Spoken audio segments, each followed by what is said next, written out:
Number of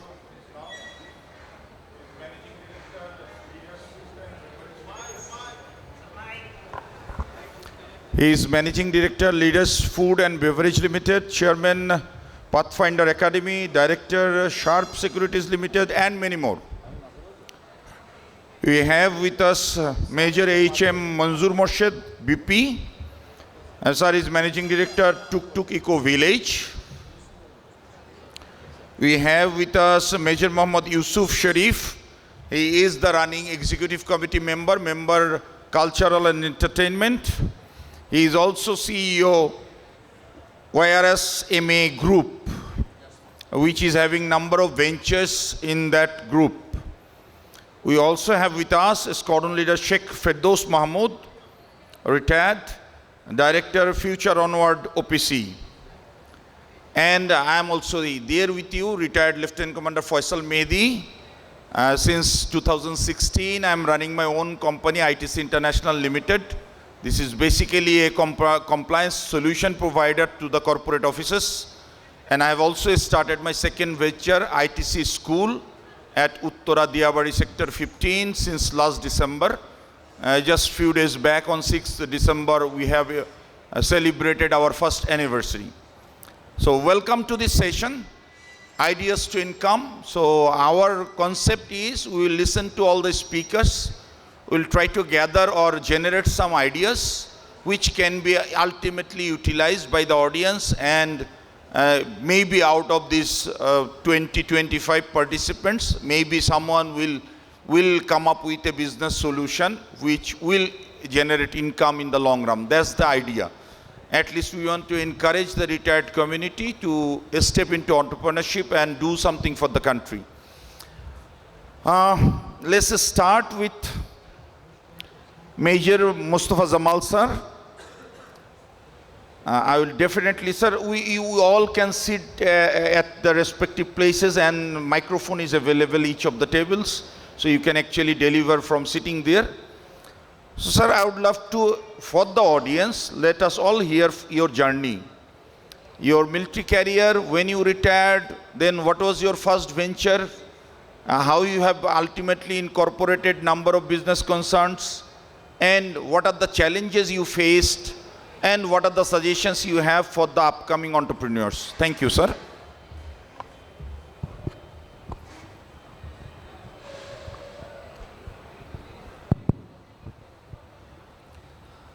Thank you, Mehdi. Thank you very much for inviting me in this session. So, as Mehdi has already described, আসলে ও যত বড় করে যে বলেছে আসলে কথাগুলো, I am not that big. I am just a small entrepreneur. তো আমার যাত্রা যে আমার বিজনেস লাইনের যে আমার যাত্রা শুরু হয়েছিল, দ্যাট ইজ 2004. ইনফ্যাক্ট আমি আর্মিতে ছিলাম, আপনারা সবাই জানেন by this time. I was a major in that time. তো আমার প্রথম যে ভেঞ্চারটা ছিল সেটা হচ্ছে I am a stock broker of Dhaka stock exchange. আমি 2004 সালে আমি যখন অলমোস্ট জব থেকে আমি চলে যাব এরকম একটা আমার সিদ্ধান্ত ছিল। দেন আই প্ল্যান দ্যাট আমি কোথায় যাব আসলে, বা কী কোন ব্যবসাটাকে বা কোন ভেঞ্চারটাকে আমি নিতে পারি। তো সিন্স আমি ক্যাপিটাল মার্কেটের সাথে আমি ইনভলভ ছিলাম 2000 সাল থেকে। তো দেন সাম অপরচুনিটি কেম টু মি। 2004 সালে একটা অপরচুনিটি এলো, যেটা হচ্ছে গভর্নমেন্ট থেকে কিছু লাইসেন্স দেওয়া হচ্ছিল ঢাকা স্টক এক্সচেঞ্জের মেম্বারশিপের জন্য। তো so I took that opportunity আমি নেওয়ার চেষ্টা করলাম। I had two friends with me. আমরা চারজন মিলে, আমাদের সাথে আরেকজন সিনিয়র ছিলেন, চারজন মিলে আমরা সিদ্ধান্ত নিলাম আমরা এই ভেঞ্চারটাতে আমরা যাব। ইনফ্যাক্ট এই ভেঞ্চার যাওয়াটা আসলে দ্যাট ওয়াজ, আমি যখন যেহেতু জব করি আর অ্যাট দ্য সেম টাইম তখন আমাদের লাইসেন্সের যে মূল্যটা ছিল, লাইসেন্সের মূল্য ছিল 80 lakhs, 80 লক্ষ টাকা লাইসেন্সের মূল্য ছিল। আর অ্যাজ ইউ নো দ্যাট বাংলাদেশে কোনো কিছু তো আসলে স্পিড মানি ছাড়া হয় না। So to get that we had to spend 20 lakhs টাকা মোর। মানে আমরা 1 কোটি টাকা দিয়ে আমাদের লাইসেন্সটা কিনেছিলাম ব্যাক ইন 2004। ইয়েস, 2004। সো লাইসেন্সটা কিনেছিলাম, তো অনেক কষ্ট করে টাকা জোগাড় করেছিলাম আমরা চারজনে। Then we bought the license, but next challenge came. আমি লাইসেন্স তো আমরা পেয়ে গিয়েছি, বাট আমার যে অপারেশন শুরু করব, আমরা যে অফিসটা শুরু করব, সেই টাকা আমাদের কাছে ছিল না। তো কারণ we are all exhausted, taking money from the friends, taking money from the relatives and others. আমাদের নিজেদের কোনো সেভিং ছিল না, because I am still on the job. আমার সাথে যে আমার যে আরেকজন পার্টনার রয়েছেন, আমরা একই প্রফেশনে ছিলাম, ওনার কাছেও একই অবস্থা ছিল। যাই হোক, তো অনেক কষ্ট করে একটা কথা উনি আমাকে বলেছিলেন যে প্লিজ বেগ বর অর স্টিল, যে কোনোভাবেই হোক না কেন, we got to materialize it, আমাদেরকে লাইসেন্সটা নিতেই হবে। তো টাকা কোত্থেকে জোগাড় করবো, I don't mind for that, beg borrow steal, যে কোনোভাবে টাকা জোগাড় করতে হবে। That we did it. তারপরে লাইসেন্স নিলাম, লাইসেন্স পেলাম। পরবর্তীতে আবার অপারেশন শুরু করার জন্য একটা অফিস নিতে হবে, ওই রেন্ট করার মতো টাকা আমাদের কাছে ছিল না। দেন হোয়াট আই ডিড, আমি আমার ছোটো ভাই ও ব্যাংকে চাকরি করতো, ব্যাংক এশিয়াতে ছিল। তো সামহাউ হি কুড আমাকে এমডির সাথে মিট করানোর একটা ব্যবস্থা করে দিল। তো I went to the MD, ওনার সাথে বসলাম। বাট আসলে তখন আমার যে ব্যবসায়িক অভিজ্ঞতা, আর এই অভিজ্ঞতাতে আসলে আমাকে কোনো টাকা দিয়ে সাহায্য করার মতো তাদের কোনো আসলে পলিসিতেই ছিল না। তো যাই হোক, উনি আমার রিকোয়েস্ট বা আমার সাথে মিটিং করার পরে, আর since my brother was serving under him, তো উনি আমাকে বললেন যে ঠিক আছে জামাল ভাই, আপনাকে আমি দিব 6 লাখ টাকা আমার দরকার ছিল। 6 লাখ টাকা আই ওয়াজ, কারণ আমরা যখন আমার অফিসটা শুরু করব, তখন আমরা চিন্তা করেছিলাম that office should B a state of the art of DSC, Dhaka stock এক্সচেঞ্জের, যাতে আমাদের অফিসটা একটা আই ক্যাচিং অফিস হয়, যাতে people should feel that sharp securities limited, যেটা ডিফেন্স অফিসাররা যেটাকে ওন করতেছে, that has to be a signature on. সেই প্ল্যান করে we took the best possible architect তখনকার সময়। He was a very renowned architect. তাকে আমরা নিয়েছিলাম মাত্র 600 স্কোয়ার ফিটের একটা অফিস, যে অফিস উনি ডেকোরেট করতে হি টুক 6 লাখ টাকা ফ্রম আস। তো ওই টাকাটা আমাকে ইনফ্যাক্ট ব্যাংক এশিয়ার এমডি ওনার পার্সোনাল রিলেশনশিপের কারণে, বোধহয় পার্সোনাল কনফিডেন্সের কারণে he just sanction the loan. সেইভাবে যাত্রা শুরু হলো। But it did not take much time. আমাদের আসলে যখন আমরা অপারেশনে গেলাম 2005-এ, তারপরে থেকে আমাদের যে যাত্রাটা, that was very smooth till 2009 and 10. You all know that stock market has a very good boom that time. So ওই সুযোগটাকে আমরা কাজে লাগাতে পেরেছিলাম। তো ফার্স্ট ভেঞ্চার যেটা ছিল, ফার্স্ট ভেঞ্চারটা was very nice, very smooth. আমাদের এখানে শুধুমাত্র এক্সেপ্টিং দ্যাট 6 লাখ টাকা ওনার কাছ থেকে লোন নেওয়াটা ছাড়া বাকি যে অপারেশনগুলো ছিল, that was very comfortable journey. But এখানে একটা বিষয় আমি বলতে চাই, সেটা হচ্ছে যে যদি ফার্স্ট ভেঞ্চার কারো কখনো যদি খুব স্মুথ হয়ে যায়, তাহলে পরবর্তী সে কিন্তু ভুল করতে বাধ্য। That exactly happened with me. আমাদের যখন ফার্স্ট ভেঞ্চারটা অনেক বেশি সাকসেসফুল হয়ে গেল, তখন ইনফ্যাক্ট আমরা হাউ টু হ্যান্ডেল দি মানি, টাকা কীভাবে হ্যান্ডেল করতে হয়, এই অভিজ্ঞতা আসলে আমার তো ছিল না। Since I was serving in defence, I use to get salary of maybe, major হিসাবে স্যার কত টাকা বেতন পেতাম স্যার? যাও 30, 35, 40 হাজার টাকা বেতন পেতাম। তো তখন যখন 2009-10 সালে যখন কোটি কোটি টাকা যখন দেখলাম, আসলে এটাকে how to handle this money, এই handling this money was very tough. তো যার ফলে দ্যাট মানি, যেটা আমি বলছিলাম যে সাকসেসফুল যদি ফার্স্ট ভেঞ্চারে কেউ হয়ে যায়, তার পরবর্তী ভেঞ্চারগুলোতে সে কিন্তু ফ্লপ করে। তো exactly that happen with me. Then আমি এখান থেকে একটু ডিফোকাসড হয়ে গেলাম, because I had lot of money that time. Then I started with another business. আমি শুরু করলাম হচ্ছে একটা কেবল ইন্ডাস্ট্রি দিলাম, without not having any idea, without not having study, কোনো স্টাডিও করি নাই, কোনো আইডিয়াও নাই। জাস্ট সামবডি সেইড মি, আমার একটা আত্মীয় ছিল, সে use to serve in BRB cables, ও মার্কেটিংয়ে ছিল। সে আমাকে এসে বলল যে ভাইয়া এখানে তো অনেক প্রফিট হয় মার্কেটিংয়ে, যেহেতু সে মার্কেটিংয়ে ছিল সে জানে যে কত কত গ্যাপে তারা বিক্রি করছে। তো আমাকে এসে এটা বলার পরে I was very allured hearing that. Then I started doing this business. তো যখন আমি ওই ফ্যাক্টরিটা লঞ্চ করলাম, সাভারে আমি ফ্যাক্টরিটা করেছিলাম, বাট আমি দেখলাম যে যখন অপারেশনে যাওয়ার পরে within 6 months I started feeling that this is a very huge money extensive একটা বিজনেস, যেখানে আমার মতো আমার যে ক্যাপিটাল, এই ক্যাপিটাল দিয়ে আসলে এই ব্যবসা করা সম্ভব না। দ্বিতীয় হচ্ছে যে since I did not have any experience of handling the workers, যারা ইনফ্যাক্ট আমাদের কাজ করে আমাদের সাথে, তাদেরকে হ্যান্ডেল করা যেহেতু অভিজ্ঞতা আমার কোনো ছিল না, so I dependent on somebody. আমি ডিপেন্ড করতে গিয়ে তখন দেখলাম যে আসলে দ্যাট স্টার্টেড ব্লিডিং, আমাকে ব্লিডিং করা শুরু করলো। তো একটা পর্যায়ে আমি দেখলাম যে I have lost almost 9 to 10 crores, প্রায় 9 থেকে 10 কোটি টাকা আমি উইদিন 2 years সো লস করে ফেললাম। দেন আই রিয়েলাইজ দ্যাট আসলে এই ব্যবসাটাকে আমি আর করতে পারবো না। দেন অলমোস্ট আমার আর্নিংসের একটা আমি বলবো 70 to 80% of the money I have just exhausted, যেটা আমি 2009-10 সালে ইনকাম করেছিলাম সেটাকে আমি এক্সস্ট করে ফেললাম। Then almost I was in empty hand বলা যায় আসলে, বিকজ বাকি যে যতটুকু ছিল ওইটুকু একটু প্রপার্টি করে ফেলেছিলাম, যার পরিপ্রেক্ষিতে I did not have any cash in my hand. So that was very disastrous time that without knowing the business or without knowing the operational systems of the business or without having the experience of controlling your overhead costs বা marketing cost, এইগুলোকে যদি আসলে ঠিকমতো handle করতে না গিয়ে যদি কেউ ব্যবসা করতে যায়, তাহলে তার পক্ষে আসলে এই ব্যবসা কখনোই সাকসেসফুল হওয়া সম্ভব নয়। তো that was great lesson for me.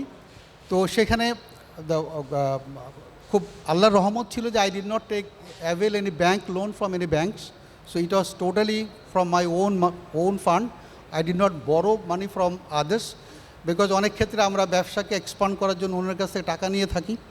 তো যেহেতু since that was very wise of me that I could shut down the business within 2 years. So that was a bad part of my life, that আমি রিটায়ারমেন্টের পরে আমার যে পেনশনটা যেটা পেয়েছিলাম that also I injected here.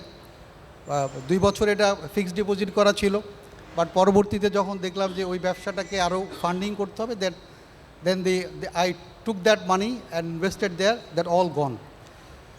তো পরবর্তীতে বেশি টাইম নিয়ে নিচ্ছি নাকি আমি? আচ্ছা, পরবর্তীতে যেটা হলো 2014 সালে দেন আবার বেসিক্যালি আমি বলবো, যদিও since though I served in defence, but আসলে বেসিক্যালি আমার ভিতরে মনে হতো সবসময় যে I need to do something which can provide some job to others, অথবা আমি একটু ডিফারেন্ট কোনো কিছু করতে চাই আসলে, বা যেখানে আমি মানুষ নিয়ে কাজ করতে পারি, এরকম একটা বিষয় সবসময় কাজ করতো আমার ভিতরে, যে I was not very much satisfied with the job which I was doing. তো তার পরিপ্রেক্ষিতে যেহেতু ওই ইচ্ছাটা ছিল, দেন পরবর্তীতে I went for the third venture. আমার থার্ড ভেঞ্চার আমি গেলাম, that was I started importing the LED bulbs. তখন এলইডি বাল্বস অ্যান্ড সোলার, তখন তো এনার্জি সেভিং ছিল, এলইডি মাত্র আসবে এবং সোলার দিয়ে আমি শুরু করলাম। That was back in 2012। That is also এই যে আমি সেকেন্ড ভেঞ্চারটাতে যেখানে আমি লস করলাম এত টাকা without having experience, the third venture also আমি আরেকজন যে এই ব্যবসাটা করতো, but how professionally he did it I do not know. আমি আসলে তাকে অনেকটা বিশ্বাস করলাম বা অনেকটা কনফিডেন্স নিয়ে তার সাথে আবার শুরু করলাম ওই ব্যবসাটা। তো that also did not clicked, ওই ব্যবসাতেও আমি লস করলাম।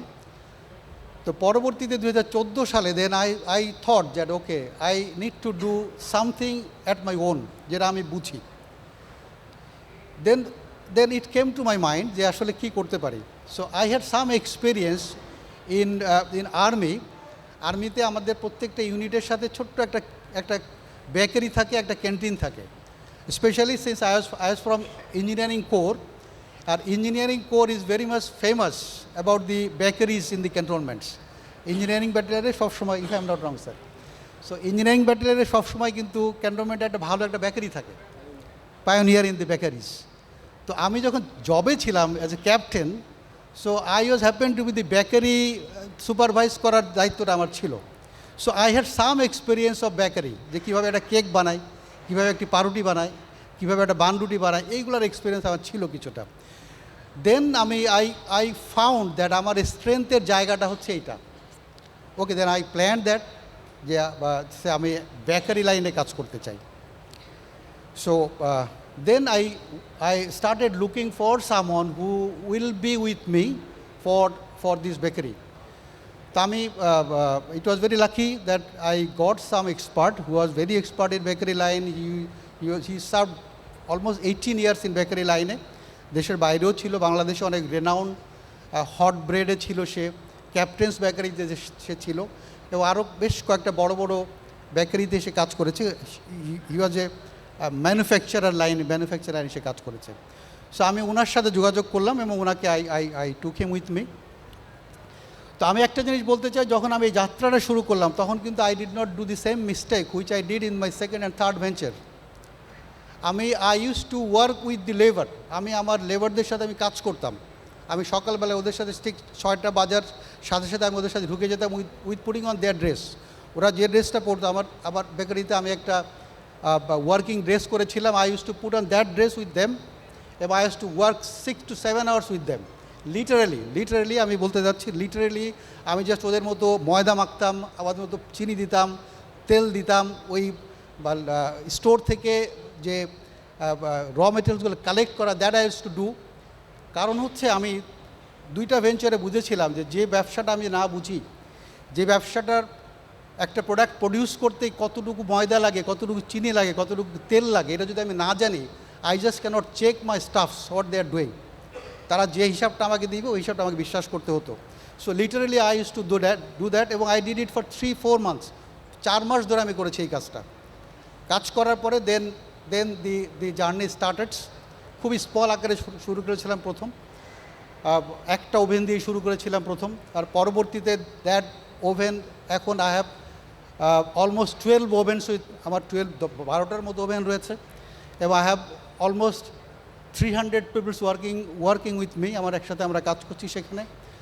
সো বাট এইখানে আমার অনেক অভিজ্ঞতা হয়েছে। সেটা হচ্ছে যে আমরা আসলে যারা ব্যবসা করতে চাই বা উদ্যোক্তা হতে চাই, তারা কিন্তু আমরা শুধুমাত্র এন্ড প্রোডাক্টের রিটেল প্রাইসটা দেখি আর প্রোডাকশান কস্টটাকে দেখি। এই 2টা কস্ট দেখেই কিন্তু আমরা প্রফিটেবিলিটি হিসাব করে ফেলি। যদি আমরা দেখি যে একটা পাউরুটি বানাতে 20 টাকা খরচ হয় আর এই পাউরুটির যে 100 টাকায় বিক্রি হয়, তাহলে কিন্তু স্টেট আমরা ক্যালকুলেশন করে ফেলি 80 টাকা লাভ হচ্ছে একটা পাউরুটিতে। এই ক্যালকুলেশনে গিয়ে কিন্তু আমরা ব্যবসা করতে যাই। আসলে ফ্যাক্ট ইজ নট দ্যাট। এই 20 টাকার সাথে যে আরও কতগুলো জায়গায় টাকা যোগ হয়, এই হিসাবটা যদি আমরা না করতে পারি, তাহলে কিন্তু কোনো ব্যবসাতে সাস্টেন করা সম্ভব নয়। এই জন্য আমি ব্যক্তিগতভাবে যেটা ফিল করি, যে আমরা যদি কেউ কোনো উদ্যোগ নিতে চাই বা উদ্যোক্তা হতে চাই, তাহলে I must know the business where I want to go. আমি কোন ব্যবসাটাকে করতে চাই সেই ব্যবসাটা সম্পর্কে আমাকে জানতে হবে। If I don't have the knowledge, I got to acquire the knowledge. প্রয়োজন হলে আমাকে কোনো ইনস্টিটিউশনে ভর্তি হতে হবে, প্রয়োজন হলে আমাকে লেখাপড়া করতে হবে, অথবা আমাকে একদম লেবার হিসেবে কাজ করতে হবে সেখানে। যদি আমরা সেটা করতে পারি, অনলি দেন ওই ব্যবসা থেকে আপনি প্রফিট বের করে নিয়ে আসতে পারবেন। Otherwise it's not possible to bring out profit from any manufacturing business. To some extent বলতে কোনো ব্যবসা থেকেই কিন্তু এটা সম্ভব না। তো আলহামদুলিল্লাহ দ্যাট আই স্টার্টেড ইন 2014। আবার যে ফুড ব্যবসা যেটা ছিল সেটা। So that was a successful venture, that I am very happy with this venture. It is doing fine, alhamdulillah. So I have a intention to make it more bigger, আরও বড় আকারে বড় স্কেলে করার আমি পরিকল্পনা করছি। এবং already I have contacted with lot of other counterparts. সে আমি এক্সপোর্ট করার জন্য আমার লাইনগুলো হয়ে গিয়েছে। আমি খুব অল্প সময়ের ভিতরে হয়তো আমি এক্সপোর্টে চলে যাবো আমার ফুড প্রোডাক্টটা নিয়ে। তো that was that is all about the but struggle যেটা আছে এটা যদি পরবর্তীতে তোর কোশ্চেনের সাথে সাথে আমি বলতে পারবো যে কোথায়, ঠিক আছে? So thank you very much up to this.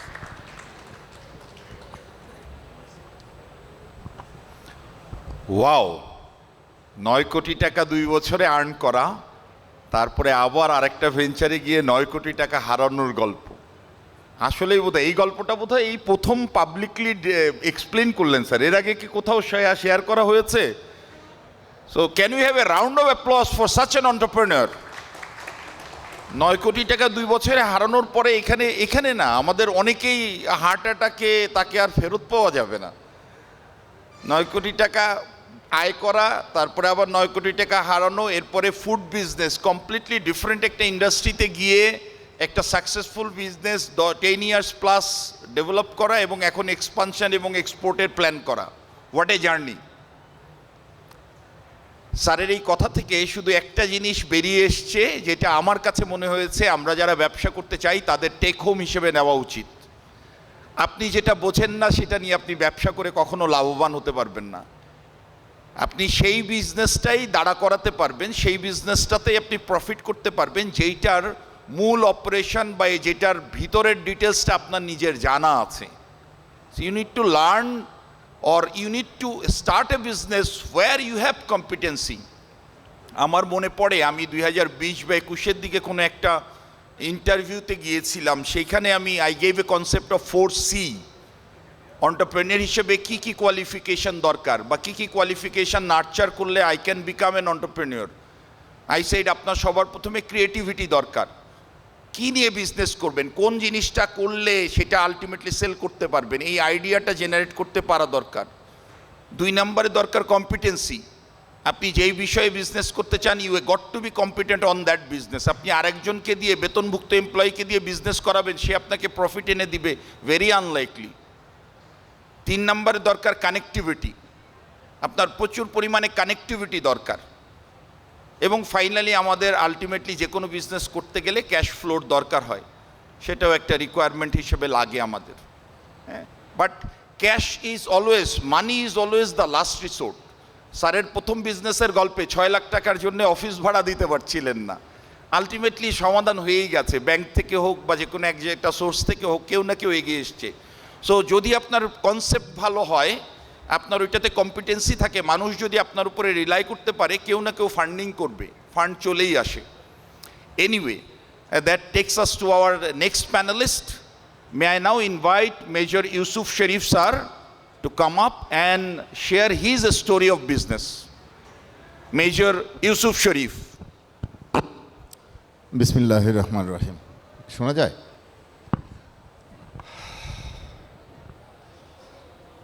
আমি মেজর ইউসুফ। আমার বিজনেস জীবন খুবই সংক্ষিপ্ত এবং ছোট, বাট এটা একটা স্বপ্ন নিয়ে ব্যবসার কথা। কারণ হচ্ছে আমার স্বপ্নের শুরু হয়েছে, স্বপ্ন বাস্তব হয়ে কাউকে এক্সাম্পল দেওয়ার মতো সেই রকম পরিবেশ না, বাট এর মাঝেও আমাদের অনেক কিছু শিক্ষণীয় আছে। কারণ আমরা এমন একটা দেশে জন্ম নিয়েছি, এখানে স্ট্রাগল হচ্ছে আমাদের জীবনের অনুষঙ্গী। আমাদের কোনো কিছু তৈরি করা থাকে না, আমাদেরকে তৈরি করে নিতে হয়। আমি 2024 সালের মে মাসে অত্যন্ত কম সময়ের মধ্যেই 2-3 দিনের সিদ্ধান্তে, যেহেতু আমি চাকরি এক্সটেনশন চেয়েছিলাম, আমার এক্সটেনশনটা হয় নাই যে কোনো কারণে, কারণ সরকার আমাকে অ্যাকোমোডেট করতে পারেন নাই। সে কারণে আমি এলপিআরে চলে আসি। আসার পরে আমার ইচ্ছা ছিল যে আমি আসলে আর চাকরিতে যাব না, কারণ চাকরির একটা বাইন্ডিংস আছে। আমি ছোটোবেলা থেকেই কিছুটা স্বাধীনচেতা, সে কারণে আমার মনে হলো যে সৃজনশীলতার জায়গা যেহেতু ব্যবসা, আমি ব্যবসার মাধ্যমেই আমার বাকি জীবনটা কাটিয়ে দিব।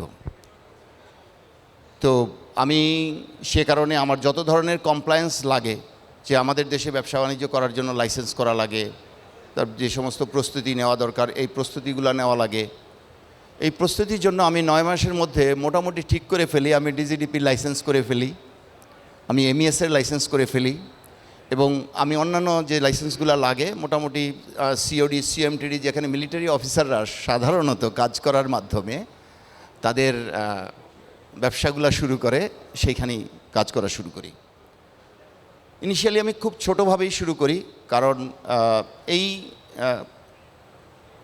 সামরিক জীবনের মধ্যেও আমার সুযোগ হয়েছিল বাংলাদেশ ডিজেল প্ল্যান্ট নামে একটা প্রতিষ্ঠানে কাজ করার। ওখানে আমি ডিজিএম অ্যাডমিন হিসেবে ছিলাম। 1 বছর 7 মাস আমার সেখানে চাকরি করার সুযোগ হয়েছিল। 1 বছর 7 মাসের মধ্যে আমি বাংলাদেশের প্রায় 26টার মতো জাতীয় পর্যায়ের যে প্রজেক্ট থাকে, এই প্রজেক্টের প্রজেক্ট ডিরেক্টর হিসেবে কাজ করার সুযোগ পেয়েছিলাম। তো আমার মনে হয়েছিল যে যেহেতু আমি এই প্রজেক্টগুলো ইমপ্লিমেন্ট করতে পেরেছি, এটা সাকসেসফুলভাবে সম্পন্ন করতে পেরেছি, আমার অনেক কানেকশন আছে, আমি ইনশাল্লাহ ভালো করতে পারবো। তো আল্লাহর অশেষ অনুগ্রহে আমার আস্থা নিয়ে আমি শুরু করেছি। ইনিশিয়ালি আমি সাপ্লাই যে বিজনেসগুলো করতে গিয়েছি, এখানে গিয়ে আমি অনেকগুলো হার্ডেলস পেয়েছি। স্যাররা যে কথাগুলো বলেছেন যে নলেজ, অবশ্যই নলেজ ইজ ভেরি ইম্পর্ট্যান্ট, জ্ঞান ছাড়া আসলে কোনো কিছুই হবে না। বাট আমাদের দেশের যে এনভায়রনমেন্ট, এই পরিবেশটাও আমাদেরকে কিন্তু একটু বুঝতে হবে। তো আমি এই বুঝার জন্য যে জায়গাটাতে ইম্পর্টেন্স দিলাম, যে আমাদের যে জায়গাগুলো হার্ডলস, এইটা হার্ডলস কেন, দেখলাম যে আমি যদি যারা নতুন এন্টারপ্রেনার তাদেরকে বলতে যাই, তাহলে বলতে হয় যে this is our national problem. আমরা আসলে যে আমি যে বেতন পাই, এই বেতনে আমার চলা উচিত, অন্য যে আমার এই যে কাজগুলা, এই কাজগুলো এইটা আমার এবাদত। এইরকম পিওর সোল এমপ্লয়িজ আমাদের আসলে বিভিন্ন সেক্টরে নাই। এই না থাকার কারণে আমাদেরকে পাশ্চাত্য যে স্পিড মানি বা এটার সো আমি এইখানে যে জিনিসটা মানে বোঝার চেষ্টা করলাম আমার নিজেকে ঠিক করার জন্য, সেটা হচ্ছে যে সে যেহেতু আমার জন্য একটু কাজ করছে, আমার ইনকামে তো তারও একটা হক আছে। কারণ আমি যে টাকাটা রোজগার করি সেখানে গরিবের হক আছে, সবার হক আছে, আমার ফ্যামিলিরও হক আছে, আমারও হক আছে। সো এইখান থেকে যে ওর যে হক, ও তো গরিব মানুষ, তা না হলে তো আমার কাছে টাকা ওভাবে আশা করতো না। তো আমি ওভাবে আমার যারা এমপ্লয়ি, আমার যারা সহকর্মী আছে তাদেরকে বলেছি যে দেখো, ওরও তো একটা হক আছে। আমি এখান থেকে 100 টাকা রোজগার করব, ও যদি 5 টাকা নিয়ে খুশি থাকে তাকে দিয়ে দাও, আমি ধরে নিব যে এটা আমার এই জায়গা থেকে চলে গেছে, ওটা আমার না, ওর হকটা ওকে আমি দিয়ে দিয়েছি। আমি কারণ হচ্ছে যে যদি আমি এটা না করি, তাহলে আমি যে কাজটা করতে চাই সেই কাজটা আসলে আমি যেভাবে করতে চাই করতে পারবো না, আমাকে ব্যর্থ মনোরথ হতে হবে। সো আমি এইভাবে আমার কাজগুলোকে কিছুটা এগিয়ে নিচ্ছি এবং কাজ হচ্ছে। আমাকে অনেকে প্রশ্ন করতে পারেন যে আপনি যেটা করছেন this is not ethical, but আমি মানে যেটা ফিল করি, আমি সান অফ দি সয়েল হিসেবে, যে আমাদের দেশে মানুষের যে কালচার গ্রথিত হয়ে গেছে, এখান থেকে যদি আমরা সম্পূর্ণভাবে কাউকে কোনোভাবে কেয়ার না করে কোনো বিজনেস আমি করতে চাই, তাহলে আসলে করা যাবে না। আর তাহলে তাকে সেখান থেকে ফেরত আসতে হবে। আর আমরা যদি আমি যে জায়গাতেই যাই, যদি কোনো কমপ্লায়েন্সের জায়গাও যাই, সেখানে কিন্তু কমপ্লায়েন্সটা আমাকে ইস্যু করার জন্য, স্যার যেমন বলেছেন যে তার লাইসেন্সের জন্য 80 লাখ টাকা ছিল, সেখানে কিন্তু তাকে আরও 20 লাখ টাকা বেশি দিয়ে লাইসেন্সটা করতে হয়েছে। সেখানে মানে স্যার 9 কোটি 10 কোটি টাকা লাভ করেছিলেন। কিন্তু এই জায়গাটাতে আমাদের আসলে অ্যাকসেপ্টেন্স বাড়াতে হবে। আমি যদি বিজনেস করতে চাই, কারণ আল্লাহ তাআলা বিজনেসকে হালাল করেছেন, বিজনেসটা আসলে বিজনেসের মাধ্যমে আপনি সিদ্ধান্ত নিতে পারেন, বিজনেসের মাধ্যমে আপনি বিভিন্ন কাজের মধ্যে যেতে পারেন। কিন্তু বিজনেসম্যান যদি ফ্লেক্সিবল না হয়, বিজনেসম্যান যদি রিজিড হয়, তাহলে it is not a place for a businessman. আমি যেই জিনিসটা মনে করি যে আমার এই কাজ করতে গিয়ে আমি যেটা দেখেছি যে যদি কনস্ট্রাকশনের কোনো একটা কাজ আমি পাই, আমার একটা কনস্ট্রাকশন ফার্ম আছে, আমার অ্যাকচুয়ালি সাপ্লাই ফার্ম আছে, যেহেতু আমার এটাকে একটা গ্রুপ বলেছেন সম্মানিত মডারেটর। সো আমার এইখানে অনেকগুলো সেক্টর কাজ করে। আমি বিজনেসে পড়াশোনা করার কারণে আমি একটা জিনিস আমি বুঝতে পেরেছি যে বিজনেস মানে হচ্ছে এটা সৃজনশীলতা, সেন্সিং, সার্ভিং, স্যাটিসফাইং। আমাকে যে ভালোবাসে আসলে সেই আমাকে বিজনেস দিবে। আমাকে যে আমি সার্ভাইভ করি এটা যে চায় না, সে আমাকে কোনো দিন বিজনেস দিবে না। সো একজন বিজনেসম্যানকে অবশ্যই ফ্রেন্ডলি হতে হবে।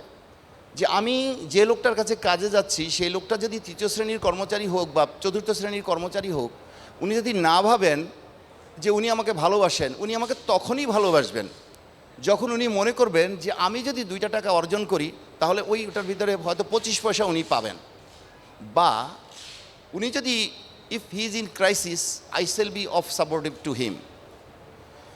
আমি যেহেতু বাংলাদেশ ডিজেল প্ল্যান্টে ছিলাম, বিভিন্ন বিজনেসম্যানদের সাথে আমার বিভিন্ন ধরনের ইন্টারাকশন হয়েছে। আমি তাদের সাথে বিভিন্ন সময় আলোচনা না করলেও অনেক সময় তাদের যে বিভিন্ন অ্যাক্টিভিটিসগুলো আমি অবজার্ভ করার চেষ্টা করেছি। আমি তাদের বিভিন্ন ক্যারেক্টারে যে জিনিসগুলো দেখেছি, যেমন একজন বিজনেসম্যান সে একটা জিনিস সৃজন করে, তার সৃজনশীলতার মাধ্যমে অন্যের পকেটের টাকাটাকে তার সেবা প্রদানের মাধ্যমে বা তার প্রোডাক্ট বা সার্ভিসের মাধ্যমে সে নিজের পকেটস্থ করে। সো এইখানে তার যে সৃজনশীলতা সম্পূর্ণ আত্মিক, এই আত্মিক শক্তিকে ব্যবহার করে তিনি যখন কোনো কিছু অর্জন করেন, এটার মধ্যে আমি মনে করি যে এটা স্রষ্টার একটা অশেষ রহমত। সো এই রহমতটাকে ব্যবহার করে যদি আমি কোনো জায়গা থেকে কোনো কিছু অর্জন করি, এটার জন্য এটা সবাই এটার ভাগ পেতে পারে। সেই জন্য একজন এন্টারপ্রেনার হিসেবে আমার মনে হয় এবং আমি বিশ্বাস করি যে আমার প্রত্যেকটা অর্থের মধ্যে, প্রত্যেকটা অর্জনের মধ্যে সবার সাদাকা আছে। এবং আমি দেখেছি যারা অনেক বড় বিজনেসম্যান তারা অকাতরে মানুষের জন্য টাকা দিয়ে যান। আমরা অনেক সময় বিজনেসম্যানদেরকে নেগেটিভলিও পোর্ট্রেট করার চেষ্টা করি। আসলে একজন বিজনেসম্যান, আমাদের দেশে অনেক বিজনেসম্যান সম্বন্ধে আমাদের অনেক ধরনের নেগেটিভ কথাবার্তা আছে। আমরা নীতির কথা বলি, আমরা বিভিন্ন ধরনের সাকসেসের কথা বলি, বিভিন্ন ধরনের কারো কোনো কাজে না আসার কথা বলি। বাট আপনি খেয়াল করে দেখেন, যদি কেউ না কেউ বিজনেস না করে, যদি আমরা সবাই চাকরির পিছনে ঘুরি, তাহলে কি আসলে আমাদের এই সামাজিকভাবে আমরা যে প্রোডাক্টগুলো পাচ্ছি, যে সার্ভিসগুলো পাচ্ছি, এগুলো কি আমরা পাবো না। সো আমার ব্যক্তিগত এক্সপেরিয়েন্সের মাধ্যমে এবং আমি যে কাজগুলো যেভাবে করি সেটার মাধ্যমে আমি চেষ্টা করতেছি যে আমার বিভিন্ন প্রজেক্টে যারা বিভিন্নভাবে কাজ করে আমাকে সাপোর্ট দেন, তারা আমার সহকর্মী, তারা আমার বিজনেস পার্টনার। কারণ তিনি অন্যকে যে সাপোর্টটা দেন না, আমার ব্যবহারে অথবা আমার কর্মকাণ্ডের কারণে তিনি আমাকে হয়তো একটু বেশি সার্ভিস দেন। তিনি হয়তো নর্মাল যে সার্ভিস যেটা, সেটার থেকে আমাকে যেহেতু বেশি সার্ভিস দেন, আমি ও তার জন্য সে আমার পার্টনার হিসেবে তাকে আমি ফিল করি। একজন মানুষ হিসেবে আমরা যদি অন্য মানুষের সাথে পুরোপুরি নিয়মতান্ত্রিক আচরণ করি, আমাদের হৃদয় দিয়ে তাকে উপলব্ধি করার চেষ্টা না করি, তাহলে কিন্তু আমরা কখনোই কেউ কারো কাজে আসব না। অনেক মানুষই আছে আমাদের হৃদয়ের কথা বুঝতে পারে না। আমি শারীরিকভাবে সুস্থ থাকি বা অসুস্থ থাকি, বা আমি মানসিকভাবে সুস্থ থাকি বা অসুস্থ থাকি, এটা কিন্তু অন্য একজনকে না বললে সে বুঝবে না। কিন্তু কিছু মানুষ আছে তারা বোঝে।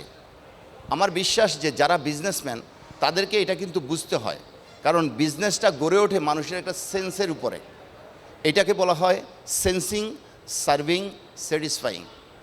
কোন সময়ে কোন মানুষের কোন সুবিধা দরকার হবে, সেই সুবিধা নিয়ে আমি যখন হাজির হব, তখনই কিন্তু আমি সেই সুবিধাটাকে বিক্রি করে তার থেকে আমি প্রফিট অর্জন করতে পারবো, তাকে খুশিও করতে পারবো এবং আমার বেনিফিটও আমি তৈরি করতে পারবো।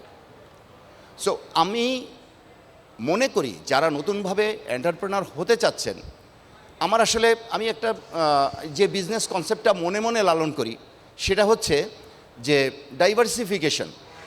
অর্থাৎ আমরা কখনোই এক পাত্রে সব ডিমগুলো রাখবো না। এই ডিমগুলো ভিন্ন ভিন্ন পাত্রে রাখবো। আমার স্যার অত্যন্ত সাকসেসফুল একজন এন্টারপ্রেনার, আমি ওনাকে জানি।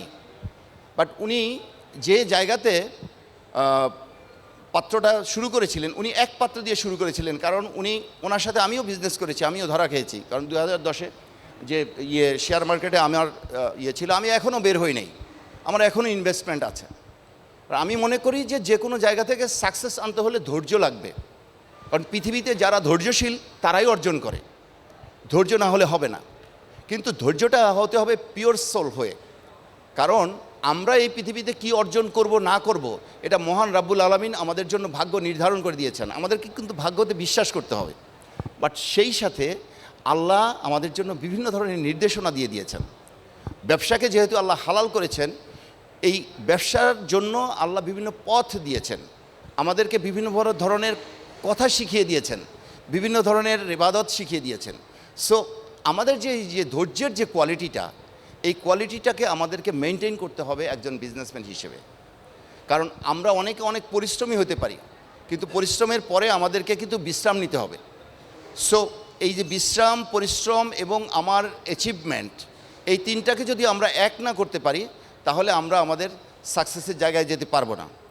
আমি শেষ যে বিষয়টা বলতে চাচ্ছি সেটা হচ্ছে, আমি যে কনসেপ্টটার কথা বললাম যে সেন্সিং, সার্ভিং, স্যাটিসফাইং, এই সেন্সিং, সার্ভিং, স্যাটিসফাইংয়ের জন্যই আমার কিছু প্রজেক্ট আছে যেটা নিয়ে আমি খুবই আশাবাদী। আমার বিশ্বাস আপনাদের মধ্যে অনেকেই আছেন আমার সাথে কাজ করতে পারবেন। আমি সেই আশা নিয়ে আছি যে রাওয়া আমাদের এমন একটা বড় প্ল্যাটফর্ম, এখানে আমাদের অনেক ইন্টেলেকচুয়াল ক্যাপিটাল আছে, অনেক জ্ঞানীগুণী আছেন, আমার অনেক সিনিয়রও আছেন। আপনারা আমাদের সাথে সহযোগী হিসেবে, আমার বিজনেস পার্টনার হিসেবে কাজ করতে পারবেন। এক নম্বর হচ্ছে যে আমাদের যে ব্যাংকিং সেক্টর আছে, আপনারা জানেন যে আমাদের ব্যাংকিং সেক্টর থেকে লক্ষ লক্ষ কোটি টাকা আমাদের বিভিন্ন বিজনেস এন্টারপ্রেনাররা, যারা হয়তো অসৎ উদ্দেশ্যে টাকা নিয়েছেন অথবা সৎ উদ্দেশ্যে নিয়েও টাকাটা দিতে পারতেছেন না, বিভিন্নভাবে ক্ষতি, ওই রকমের জায়গাগুলোতে আমাদের অনেক ব্যাংক এখন পতিত অবস্থায়। সে একজন এন্টারপ্রেনার হিসেবে আমি এখানে দেখি যে I have many things to achieve from this place. তো এই জায়গাটা কি, যে এইখানে প্রত্যেকে যখন কোনো জায়গায়, আমি কি বলতে পারবো, প্রত্যেকে যখন কোনো একটা জায়গায় যখন ডিজাস্টার হয়, এর ভিতরে অনেক মানুষ ক্ষতিগ্রস্ত হয়, কিন্তু এর সাথে অনেকগুলো বিজনেস অপরচুনিটি তৈরি হয়। যেমন এই যে টাকাগুলো বিভিন্নভাবে চলে গেল, আমার কথা শোনা যাচ্ছে? জি, এই টাকাগুলো বিভিন্ন মানুষের কাছে চলে গেল, এর সাথে আমাদের জন্য অনেক অপরচুনিটি দিয়ে গেছে। এই অপরচুনিটি হচ্ছে ওনাদের যে সম্পদগুলো আছে এগুলো এখন ব্যাংকের হয়ে যাবে, ব্যাংক এগুলাকে বিক্রি করতে হবে, ব্যাংক তো এগুলোকে রাখতে পারবে না, কারণ ব্যাংকের টাকা দিয়ে টাকা বানাতে হবে। তাহলে ব্যাংক এই টাকা দিয়ে টাকা বানানোর জন্য তার এই জায়গাগুলোকে সেল করতে হবে। তাহলে এই সেলগুলো কারা করবে? আমার অর্গানাইজেশন করবে, কারণ আমার লাইসেন্স আছে। আমি ল্যান্ড, জমি জমা, বাড়িঘর এবং ক্যাপিটাল মেশিনারিজ যেগুলো তারা কবজা করবে, এগুলো আমি বিক্রি করে দিব, আমি বিক্রি করে এর থেকে টাকা আনবো। সো আমার বিজনেস চালু থাকবে ইনশাল্লাহ। আমি কি বুঝাতে পেরেছি? সো আপনাদেরকে এই বিষয়টা আইডেন্টিফাই করতে হবে যে আপনি কোন ব্যবসাটা করতে চান। আমি ট্রাস্ট ব্যাংকে গেলে আমাকে খুব ভিআইপি আদর করে, কারণ হচ্ছে যে ট্রাস্ট ব্যাংকের এমডি জানে যে ওনাকে যদি উদ্ধার করতে হয় আমি পারবো। উনি হয়তো অন্য একজন মেজর সাহেবকে ওনার কাছে অ্যাক্সেস দিবে না, বাট আমার সাথে তার খুবই খাতির, কারণ হচ্ছে I am resourceful person to him. তো এরকমভাবে মানে আমাদেরকে একজন বিজনেসম্যান হিসেবে সেন্সিং করতে হবে যে কোন জায়গায় আমার জন্য বিজনেস আছে।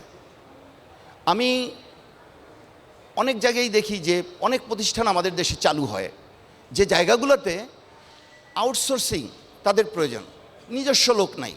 তাহলে আমার যে ট্রেনিং আছে, আমরা যেভাবে সামরিক বাহিনীতে বিভিন্ন ধরনের ট্রেনিং করেছি, আমি একটা ট্রেনিং অর্গানাইজেশনে ছিলাম, সেখানে আমি 5টা ব্যাচের ট্রেনিং করাইছি। তো আমি যখন ট্রেনিং করিয়েছি তখন আমার মধ্যে যে স্ট্রেংথটা ছিল, যে একটা ছেলে কেন ট্রেনিংয়ের সময় পালায়, আমি আইডেন্টিফাই করলাম যে ট্রেনিংয়ের সময় ছেলেরা পালায় বিকজ তাদের সাথে ইনফরমেশন গ্যাপ হয়, যারা ট্রেনার তাদের।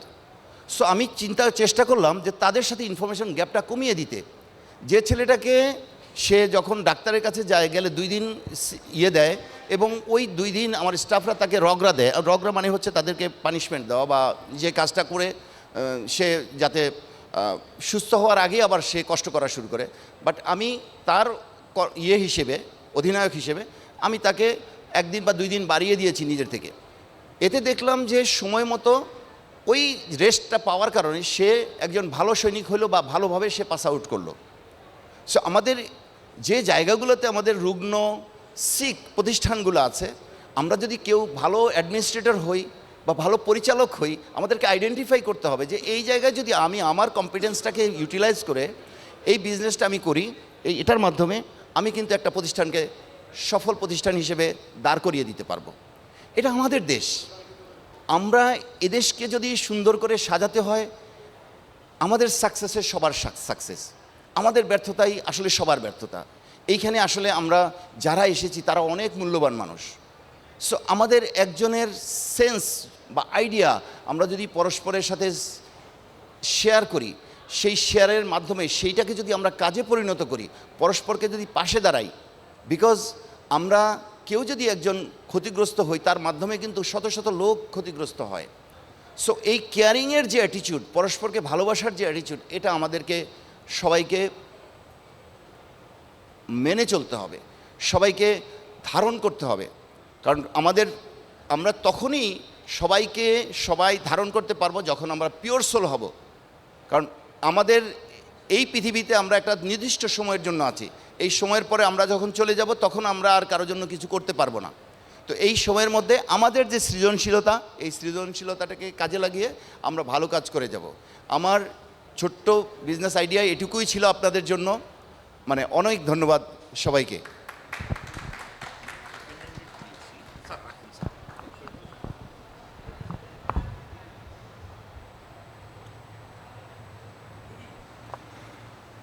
আমরা অডিয়েন্সে যারা আছি তাদের মধ্যে ব্যবসা করতে চাই কে কে? হাত তোলেন দেখি। ব্যবসা করতে চান এরকম কজন আছেন? মাত্র 3 জন, 4 জন, 5 জন, 6 জন। মাশাল্লাহ। ও বাকিরা ব্যবসা করতে চান না? তাহলে তো এটা শুনে লাভ নেই তো। বাকিরা করতে চান না? ও বাকিরা করছেন। ওকে, বাকিরা করছেন। ওকে, এখানে তার মানে অনেকে ব্যবসা করছেন এবং অনেকে ব্যবসা করতে আগ্রহী।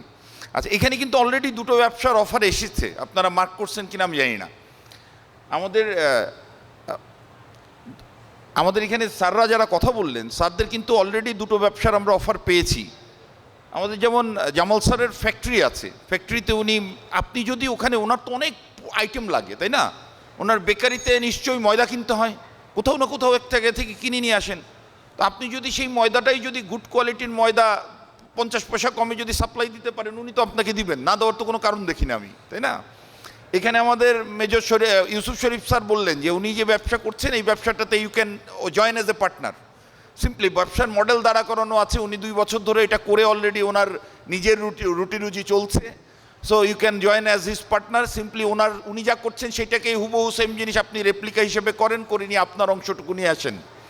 তো তাহলে ব্যবসা করার জন্য একটা হলো যে আপনি নিজে নতুন কিছু করবেন, সেখানে হয়তো একটা চ্যালেঞ্জ নেওয়ার বিষয় আছে। বাট একটা এস্টাবলিশড বিজনেসে আপনি যদি সাপ্লাই চেনে পার্টিসিপেট করেন, এটা কিন্তু ইজি বিজনেস। এইটা কিন্তু ইজি বিজনেস। আমাদের মিলিটারি কমিউনিটির কথাই যদি চিন্তা করেন, আমাদের MES আছে, আমাদের আমাদের NSSD আছে, চিটংয়ে NSSD আছে, আমাদের সাপ্লাই ডিপোগুলো আছে, DGDP আছে। এইখানে আমার মতে অন্তত পক্ষে 1 লক্ষ লাইসেন্স রেজিস্টার্ড, DGDPতে 20,000-এর উপরে লাইসেন্স রেজিস্টার্ড, NSSD ঢাকাতে মিনিমাম 5,000 লাইসেন্স রেজিস্টার্ড। আর্মির প্রত্যেকটা ডিভিশনে একটা করে আলাদা করে এরকম তাদের লোকাল পারচেসের জন্য রেজিস্ট্রেশন আছে, সেখানে অন্তত 2-4-5,000 করে রেজিস্টার্ড। সো এই জায়গাগুলোতে 1 লক্ষ ব্যবসায়ী যদি তারা লুঙ্গি পরে ব্যবসা করতে পারে, তাহলে এত প্রশিক্ষিত একটা গোষ্ঠী আমরা কেন ব্যবসা করতে পারবো না? আমার কাছে যেটা মনে হয়, যেটা বারবার মেজর শরীফ স্যার ব্যাখ্যা করেছেন, বোঝানোর চেষ্টা করেছেন ওনার পয়েন্ট অফ ভিউ থেকে, আমি ওটার উপরে এমফাসাইজ করছি যে ব্যবসা করতে হলে সবার আগে র্যাঙ্ক এবং নিজের যে যোগ্যতা, যোগ্যতাটাকে ভিতরে রাখতে হবে। বাট এক্সটার্নালি ওইটাকে মনে হয় ভুলে যাওয়াটা খুব জরুরি।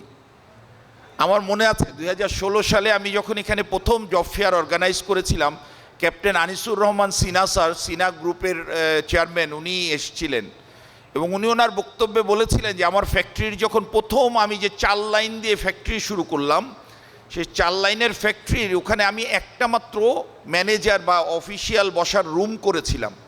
তো আমার প্রোডাকশন ম্যানেজার যে, তাকে সেই রুমটা আমি দিলাম, আর আমি কোম্পানির মালিক, আমি আসলে আমি একটা টুল টেনে বসতাম, কারণ 2টা রুম করার জায়গা ছিল না আমার ওই স্পেসে, এবং 2টা রুম করে আমার জন্য এরকম রুম বানাতে গেলে, চেয়ার বানাতে গেলে যে খরচ হতো সেটা আমার কোম্পানি অ্যাফোর্ড করতে পারতো না।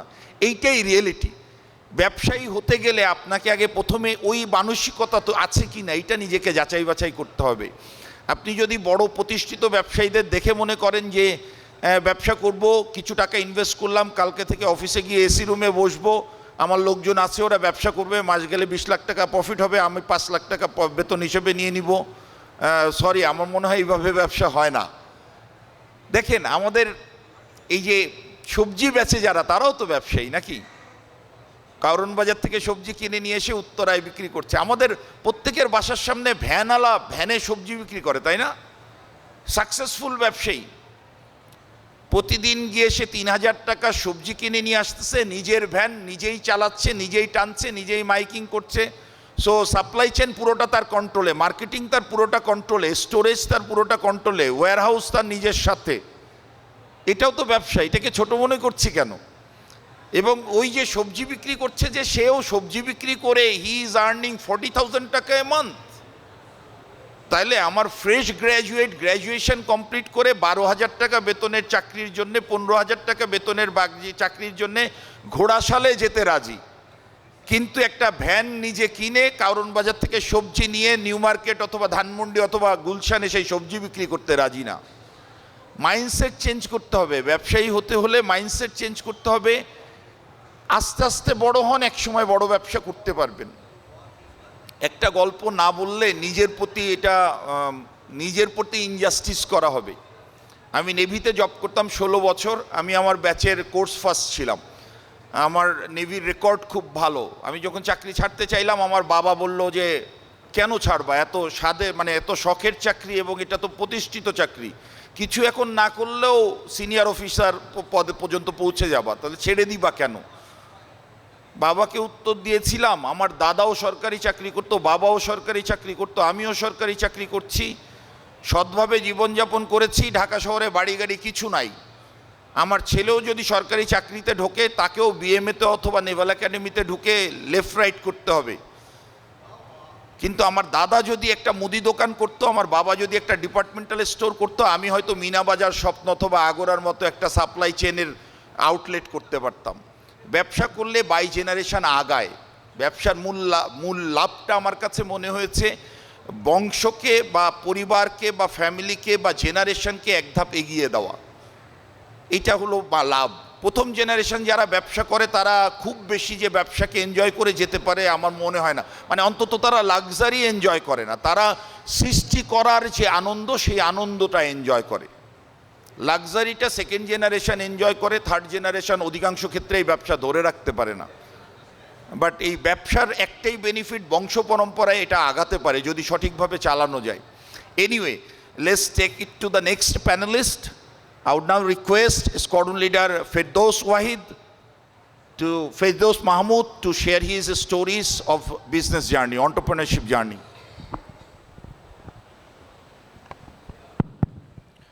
Sir, thank you very much, sir. আমি শেখ ফেরদৌস মাহমুদ। স্কোয়াড্রন নামটা আমার আগে লেখা হয়েছে বিকজ এটা রাওয়াতে, এবং এখানে আমার একটা ডিফারেন্স একটা হিস্ট্রি আছে ওই পারপাসে লেখা, but that is not my identity.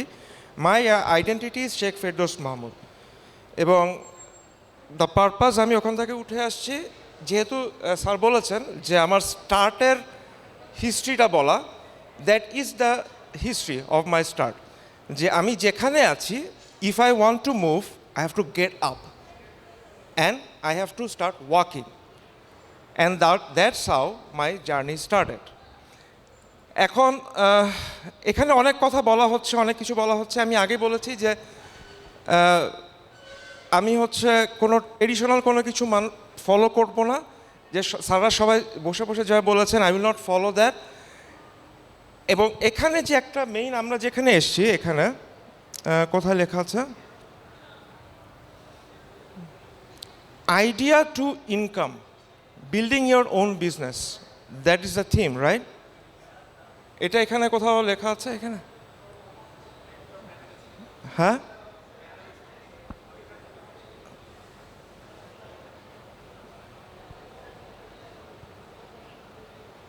Right.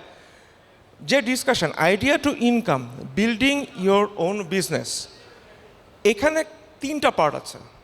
এক হচ্ছে আইডিয়া, দুই হচ্ছে ইনকাম, তিন হচ্ছে building your own business.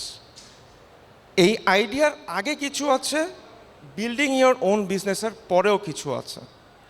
Like আমরা সবাই মুভি দেখি, মুভিতে আমরা রোমান্টিক মুভি দেখলে যেটা হয় যে they fell in love and they, যখন তাদের বিয়ে হয়ে যায় মুভি শেষ হয়ে যায় উইথ এ হ্যাপি সং। তার আগের জার্নিটা how they fell in love, একটা জার্নি। দুজনই MIT student, they fell in love, but how they came to MIT ওই জার্নিটা কিন্তু মুভিতে নেই। আফটার ম্যারেজ হোয়াট হ্যাপেন্স এইটাও কিন্তু মুভিতে দেখায় না। That's a small part. Same way this is a small part, idea to income building your own dreams. আইডিয়ার আগে এখানে স্যাররা অনেক কথা বলেছেন, সবার আগে যেটা লাগে সেটা হচ্ছে সাহস এবং বিশ্বাস। আপনি এক্সিস্টিং, যেটা ফয়সাল মেহেদী স্যারও বলেছেন, যে চা যে বিক্রি করে সেও কিন্তু তার নিজের আইডিয়া থেকে যে আমি চা বানাতে পারি, আমি চা বানায় বিক্রি করব, সে কিন্তু ইনকাম করছে। He has built his own business. আমাদের ট্রেডিশনাল সোশ্যাল কনসেপ্টে অনেক ধরনের রং ইনফরমেশন আছে, যে আমাকে বিজনেস করতে হলে কোম্পানি লাগবে, আমার এইটা লাগবে, এইটা লাগবে, ট্রেডিশন ফলো করতে হবে। আমরা বারবার আমাদের দেশের লিমিটেশনের কথা বলি, এটা বলি, এটা বলি। তাহলে তো আমার চাকরি করাই দরকার ছিল। If I follow limitations, why I want to start A business?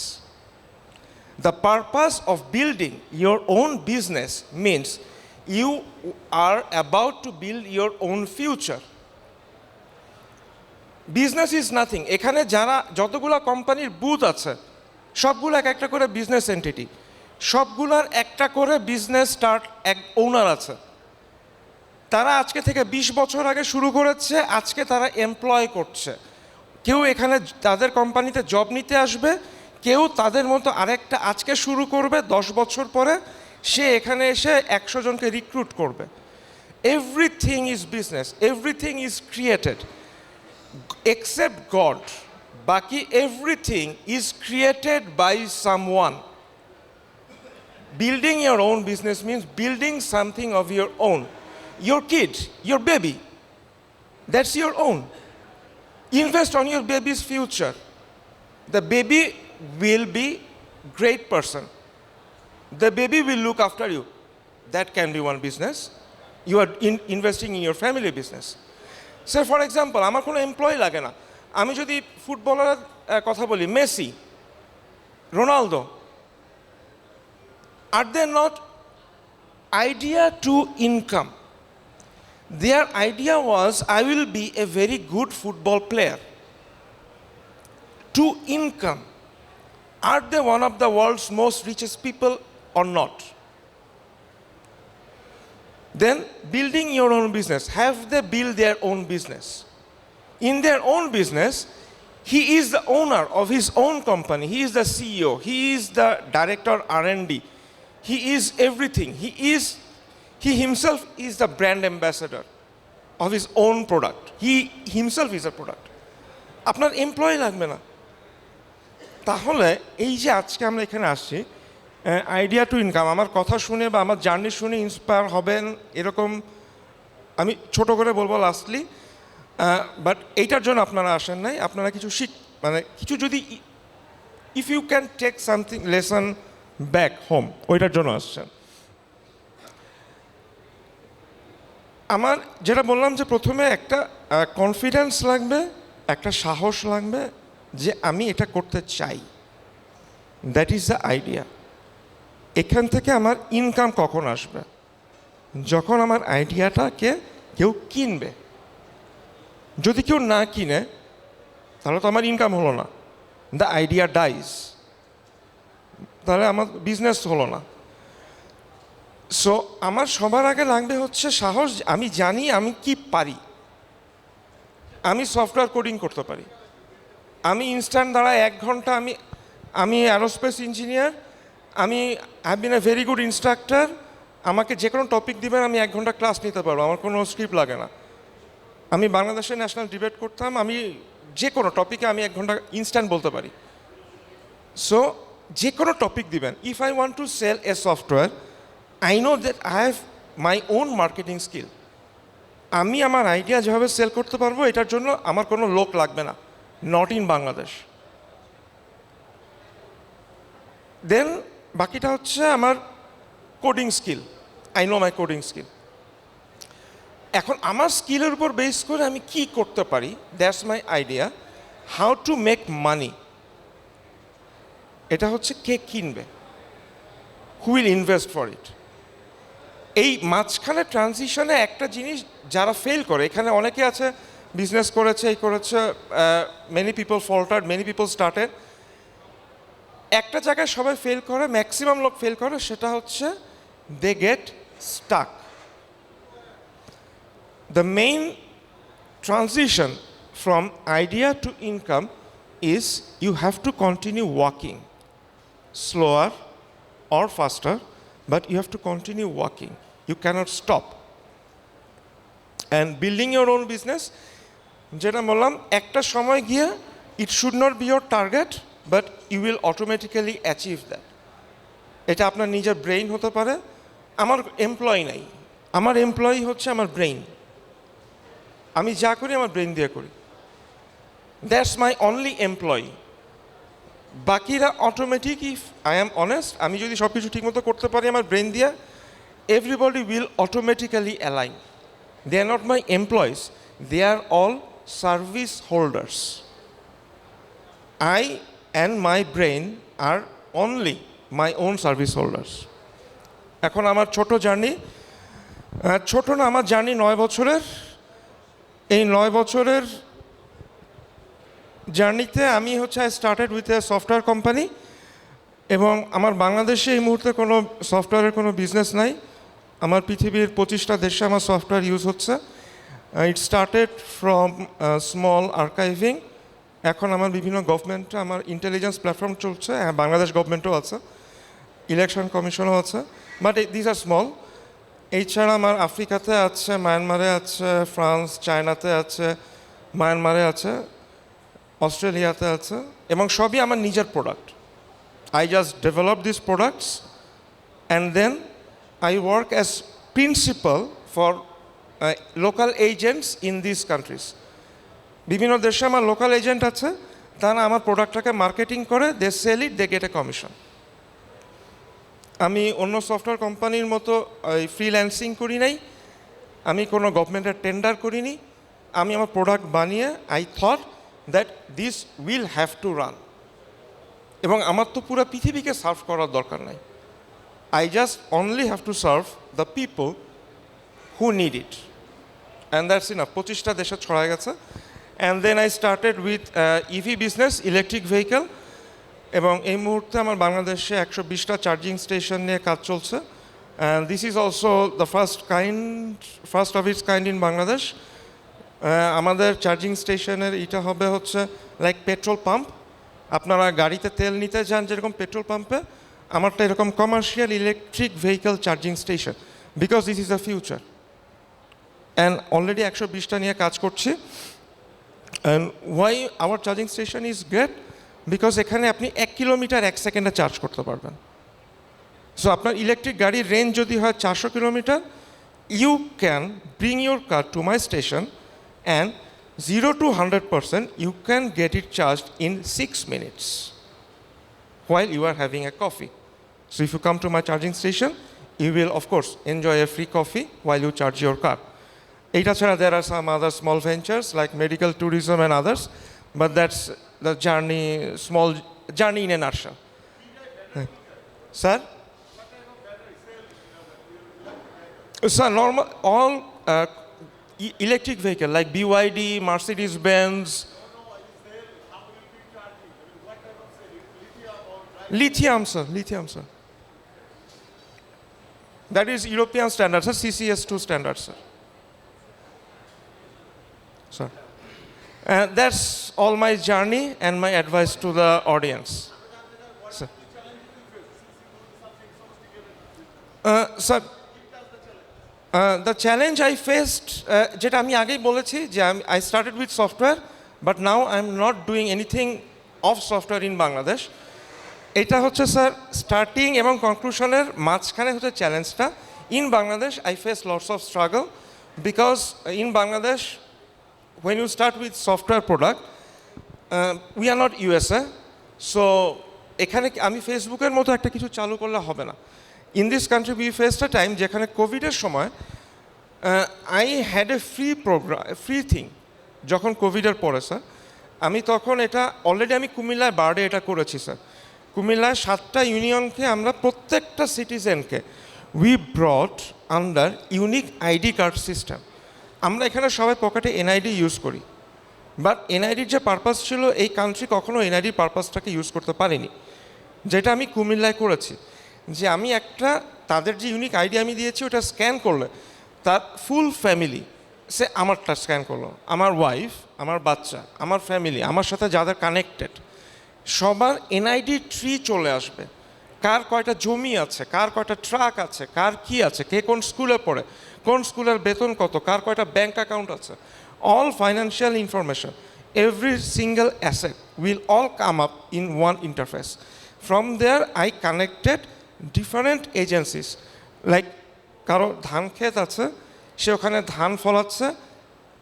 আমরা জানি এই দেশে অনেক মধ্যস্বত্বভোগী আছে, আমি সব মধ্যস্বত্বভোগীকে আমি এলিমিনেট করেছি যে তারা সরাসরি বার্ডে নিয়ে আসবে প্রোডাক্ট।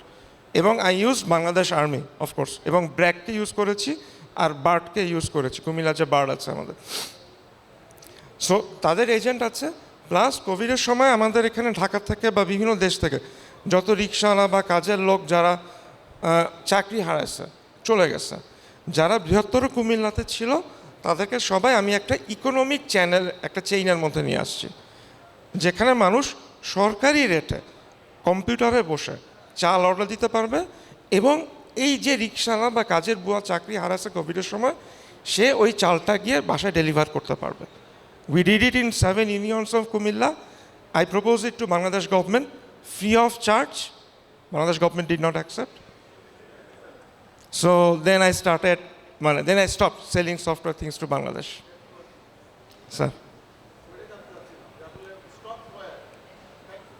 Sir.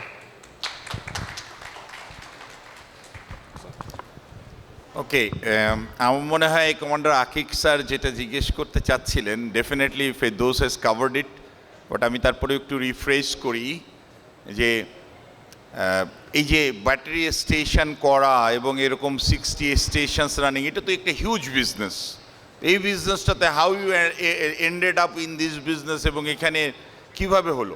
ওই যে প্রথমে মানে ওর রিসোর্সটাকেই কাজে লাগিয়েছে। He is a genius, he has got brain, he has used his brain, developed the software. So সফটওয়্যারটা বাংলাদেশে দিতে চাইছে, বাংলাদেশে বিজনেস এত কমপ্লিকেটেড, এত রকমের ধান্দাবাজি, হি থট এটা এখানে করার থেকে বেটার হলো বিদেশে দেওয়া।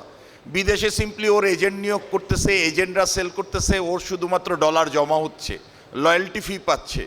লয়্যালটি ফি পেতে পেতে ওই জামাল স্যারের মতো এরকম 9 কোটি টাকা হয়ে গেছে। এখন এটাকে কীভাবে ইউজ করবে, ইউজ করার জন্য সেকেন্ড ভেঞ্চারে চলে গেছে, চায়না থেকে ব্যাটারি স্টেশন নিয়ে আসতেছে, নিয়ে এসে বাংলাদেশে সেট আপ করতেছে। তো আপনাকে আসলে আপনার কোথায় স্ট্রেংথ আছে সেটা বের করতে হবে। Business has to start from your strength. Strength যখন আপনার বড় বিজনেস হয়ে যাবে তখন আপনি আরও তখন ফ্লেক্সিবিলিটি পাবেন, শুরুতে এই ফ্লেক্সিবিলিটিটা পাওয়া যায় না। ওকে, let us now listen to our next speaker, Major Manjur Morshed Bir Potik sir, Managing Director. Sir, কোম্পানিটার নাম জানো কি স্যার? ভুলে গেছি স্যার আমি। Tuktuk eco village. Okay, fantastic sir, please go ahead. আসসালামু আলাইকুম। প্রথমেই ফয়সাল মেহেদিকে ধন্যবাদ জানাচ্ছি যে আমাকে এখানে আনার জন্য। আরেকটা ধন্যবাদ জানাচ্ছি সবশেষ স্পিকার হওয়ার জন্য। ছুটির দিন, শীতের দিন, দিন ছোট হয়ে আসছে, অলরেডি মনে হয় 4:45 বেজে গেছে। আমি বেশিক্ষণ সময় নিব না, তার কারণ হচ্ছে I am not a very good speaker like Faisal, Mehedi Faisal, Jamal, Yusuf and Ferdous, এয়ারফোর্সের ফেরদৌস। ছোট করে বলি, সরকারি চাকরি ছাড়ার পরে ইউনাইটেড গ্রুপে জয়েন করি। আপনারা সবাই হয়তো ইউনাইটেড গ্রুপকে চিনেন। ইউনাইটেড গ্রুপের শুরু হয়েছিল 3টা বন্ধুর মাধ্যমে। 3 বন্ধু ইউনাইটেড গ্রুপ শুরু করেছিল। তো চাকরির সুবাদে ইউনাইটেড গ্রুপের এখন উনি অ্যাডভাইজার হয়ে গেছেন। স্যার তখন চেয়ারম্যান ছিলেন, সবাই অনেকে চিনেন তাকে, মিস্টার রাজা সাহেব। ওনার সাথে আমি বেশ দহরমম ছিল এবং বিদেশে বিভিন্ন জায়গায় গিয়েছি। তো স্যারের গল্প শুনতাম, বুলশিটও খেতাম।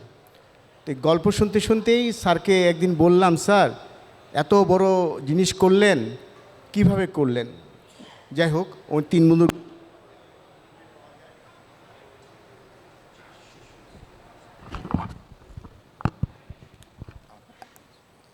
এখন এটি ইউটিউবে পাওয়া যায়। তো আমি অনুপ্রাণিত হলাম 2 বছর চাকরি করার পর। আমরা 3 বন্ধু, 3 ছোটোবেলার বন্ধু, একবার হাফ প্যান্ট পরার বয়সে আমরা 3 বন্ধু মিলে আমরা একটা ব্যবসা করার প্ল্যান করলাম। আমি একজন, আমার আরেক বন্ধু ডাক্তার, আরেক বন্ধু হলো গার্মেন্টসের ব্যবসা করে। তো আমরা শুরু করলাম। আর ইন দ্য মিন টাইম কী ব্যবসা করব করতে করতে আমরা দেখলাম সামথিং নিউ। আমি আমার চাকরির সুবাদে 2বার রাঙ্গামাটিতে চাকরি করেছি এবং আল্লাহর অশেষ রহমতে পৃথিবীর অনেক জায়গায় ঘুরেছি। তো কেন জানি মনে হলো যে রাঙ্গামাটির মধ্যে একটা আলাদা একটা ব্যাপার আছে। সেটা হচ্ছে কি, পাহাড় এবং পানি। এটা অন্য কোথাও নাই, বান্দরবনেও নাই, খাগড়াছড়িতে নাই। আর সিলেটে যেটা আছে সেটা এখানে পাহাড় বলা যায় না, এগুলা টিলা। যাই হোক, তো যেহেতু আমি রাঙ্গামাটি চাকরি করেছি, আর্মি ব্যাকগ্রাউন্ড, আমার বন্ধুরা বলল যে we can start this business. যাই হোক, শুরু করলাম। নাম হলো টুকটুক ইকো ভিলেজ। 200 একর জায়গা। আমাদের প্ল্যান ছিল, আমরা যা রাঙামাটি গিয়েছি, আমরা অনেকে পেদা টিং চিনি মনে হয়, পেদা টিংটিংয়ের খুব কাছে 200 একর জায়গা নিয়ে কাজ শুরু করলাম। বাইরের কিছু নলেজ নিলাম। সেটা হলো ওখানে রিসোর্ট থাকবে, ডাইনিং হল থাকবে, খেলাধুলা থাকবে, স্পোর্টস থাকবে। কিন্তু যেটা হয় বাস্তবতা যেটা হলো, now I start my failure story. My business is a failure venture. আমি জানি না, আমি যখন ফয়সাল মেহেদিকে বলছিলাম তুমি আমার গল্প শুনবা কেন, বলে না স্যার, মাঝে মাঝে এরকম একটু ব্যর্থতার গল্প শোনা দরকার।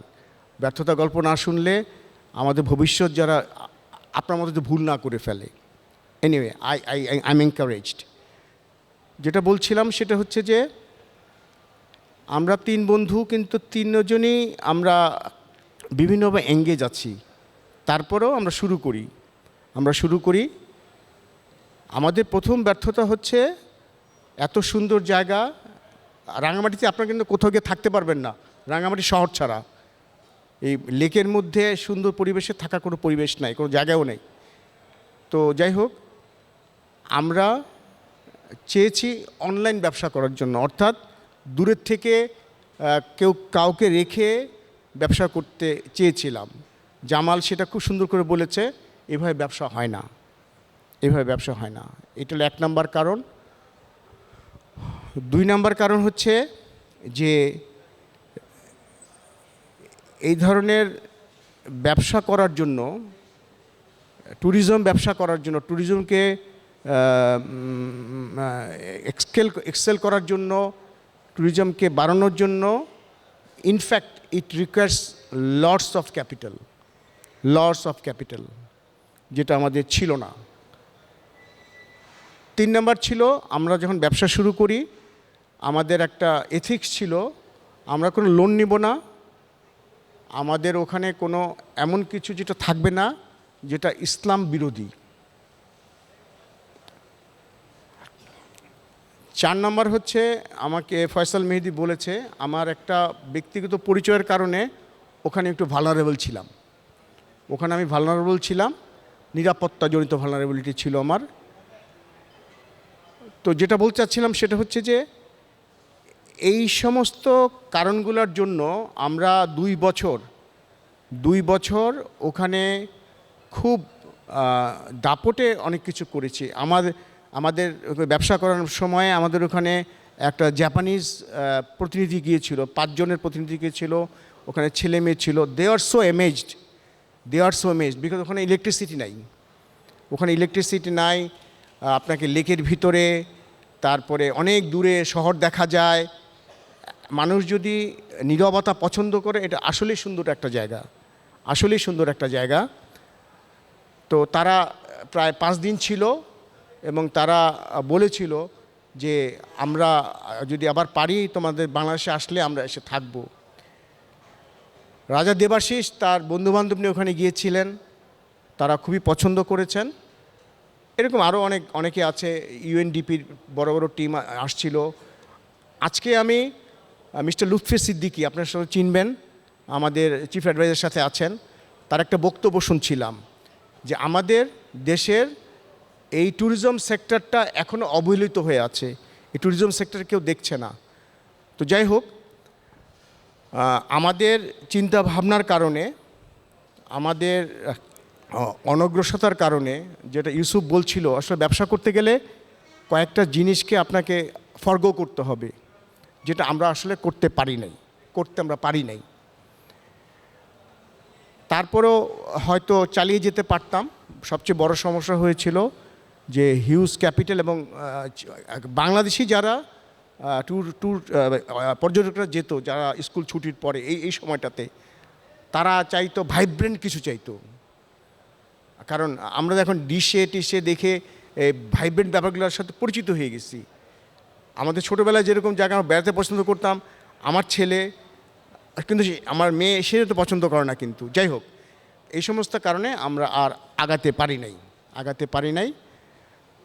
তো আমার খুব বিনীত সবার কাছে বলার থাকবে যে কোনো একটা ব্যবসা করতে গেলে এটা নিটিগিটি টিটবিটস এবং ফিনান্সিয়াল ব্যাকআপ খুব স্ট্রং যাতে হয়, তাহলে হয়তো আমরা ওই ব্যবসায় হয়তোবা সাকসেস হতে পারবো ইনশাল্লাহ। শেষ করতে চাই একটা কথা বলে, যে আমাদের 3 বন্ধুরই খুব একটা আন্তরিক ইচ্ছা থাকা সত্ত্বেও আমরা এক্সেল করতে পারি নাই। কিন্তু অন্যভাবে আল্লাহ আমাদেরকে সেই ক্ষতিটা পূরণ করে দিয়েছে অন্য একটা ব্যবসার মাধ্যমে। সেটা হচ্ছে, আপনারা ভাসানচরের কথা শুনেছেন, ওই ভাসানচরে আমরা যে কাজ করেছিলাম, ওই কাজে, এটা অন্য একটা গল্প, এই কাজে আবার আল্লাহ আমাদের যে ক্ষতিটা হয়েছিল, ওখানে প্রায় 1,20,00,000 টাকার মতো ক্ষতি হয়েছিল আমাদের, ওটা আমাদেরকে আল্লাহ পুষিয়ে দিয়েছেন। ধন্যবাদ।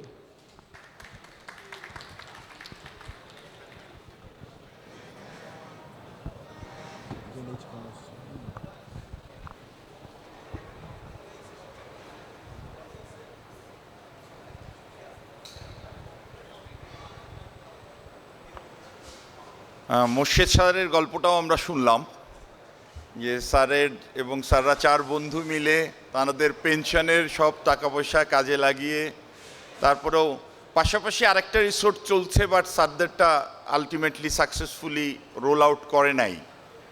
সেখানে বটম লাইন স্যারের কথা থেকে যদি আমি সামারাইজ করি, আপনার রিজিকে থাকলে হবে, না হলে হবে না। চেষ্টা করতে পারি আমরা, বাট গ্যারান্টি দিতে পারি না। সো ব্যবসা করার জন্য সবাইকে যেমন আগ্রহী করছি, পাশাপাশি এটাও বলে দিচ্ছি, আল্লাহ তাআলা ব্যবসার মধ্যে বরকত রেখেছেন, বাট যদি আপনার রিজিকে থাকে, আপনার রিজিকে যেইভাবে আছে সেইভাবেই হয়তো আপনার কাছে আপনার রিজিক পৌঁছাবে। যদি আপনার উসিলায় আপনি, যেমন যখন আমরা বড় একটা ব্যবসাকে বড় করতে তুলতে পারি, অনেক এমপ্লয়ি জব করে, তখন তো আসলে তাদের রিজিকও ব্যবসায়ী বা মালিক যিনি আছেন তার উসিলাতে তাকে রিজিক পৌঁছায়। আল্লাহ তাআলা সবাইকে এই জন্যে কবুল করেন না। রিজিক দেওয়ার উসিলা হিসেবে আল্লাহ তাআলা সবাইকে কবুল করেন না, বা বিভিন্ন কারণে কবুল করেন না, মানে এটা নেগেটিভ না। কবুল করেন না এটার মধ্যে নেগেটিভ পজিটিভ দুটোই আছে। কবুল করলে সেটা যদি আপনার জন্য ভালো না হয়, স্যার যেমন একটা বললেন যে অ্যালকোহলের একটা বিষয় ছিল যেটা ওনারা অ্যাভয়েড করতে চেয়েছেন, যেটা ওনারা অ্যালাউ করতে চাননি। তো এই জন্যে আল্লাহই ভালো জানেন কোনটা আপনার জন্য কবুল হয়, কোনটা আপনার জন্য কবুল হচ্ছে না বা কেন হচ্ছে না। সব কিছুর ব্যাখ্যা হয়তো দুনিয়াবিভাবে আমরা বের করতে পারবো না, বাট স্যারের এই কথা দিয়েই আমরা মূলত আমাদের আজকের সেশন শেষ করতে চাই। 5টার পরে দীর্ঘায়িত করতে চাই না। আমাদের সাবসিকুয়েন্টস ইভেন্টস যেগুলো আছে, স্কিল জবস বিডির তরফ থেকে যারা প্যানেল স্পিকার এসছেন ওনাদেরকে ছোট্ট ক্রেস দিয়ে সম্মানিত করা হবে। এরপরে আমরা একটা গ্রুপ ফটোগ্রাফি করব। আমাদের স্টলে যারা আছেন আপনারা স্টল ক্লোজ করে ফেলেন, আমাদের গ্রুপ ফটোগ্রাফির মধ্যে দিয়ে আমরা সেশন শেষ করব। স্টলে যারা আছেন সবাই গ্রুপ ফটোগ্রাফিতে এখানে পার্টিসিপেট করবেন। ধন্যবাদ। আই এম রিকোয়েস্টিং জীবন ভাই to take over. Thank you so much. আমি একটু স্টলে যারা এক্সিবিটর হিসেবে এসছেন, প্রত্যেক স্টল এক্সিবিটরের একজন করে প্রতিনিধি স্টেজে একটু আসবেন, তাদেরকে রিকোয়েস্ট করছি। আর আজকের এই প্যানেল ডিসকাশন সেশনের সম্মানিত অতিথিদেরকে আমরা একটা টোকেন অফ অ্যাপ্রিসিয়েশন রেখেছি। আমার ভলেন্টিয়ার একটু হেল্প করবেন প্লিজ।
করে দাঁড়ান, নাহলে দেখতে খুবই খারাপ হবে।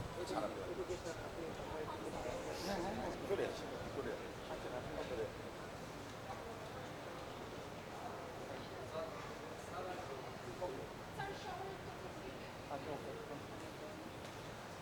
না খুলে খুলে সবার হাতে দেন একটা একটা করে, অসুবিধা নেই, ঘুরে ঘুরে যাবো, একটা দিয়ে দিবো।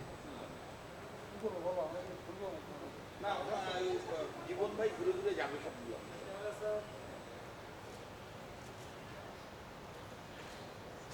হ্যাঁ জীবন ভাই এবারে স্যারের সাথে হ্যান্ড ওভার, অসুবিধা নেই, আমরা ভিতরে ঢুকাই রাখবো, ভিতরে ঢুকাই রাখবো, আপনি চলে যান। স্যার আপনি একটু এই পাশে সরে আসেন। হ্যাঁ দ্যাটস গ্রেট। নেক্সট স্যার আমরা এই সবার সাথে সবার ছবিতেই থাকবো।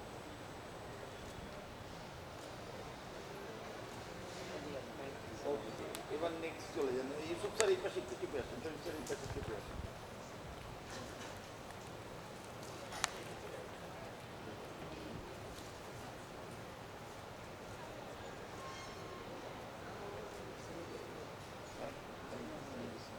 না এটা থাকবে।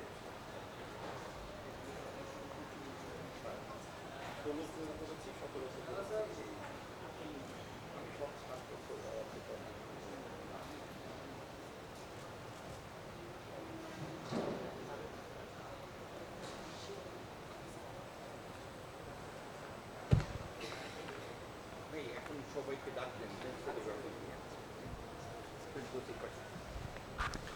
আমি একটু রিকোয়েস্ট করছি আমাদের ভ্যালুড এমপ্লয়ার যারা স্টল হিসেবে এক্সিবিশনে এসেছিলেন, প্রত্যেক স্টলের একজন করে প্রতিনিধি প্লিজ একটু স্টেজে আসেন। যে কয়জন আছেন স্টেজে আসেন। হামিম গ্রুপের আফিয়া আপু প্লিজ একটু স্টেজে আসবেন, আমরা একটা গ্রুপ ফটো তুলব।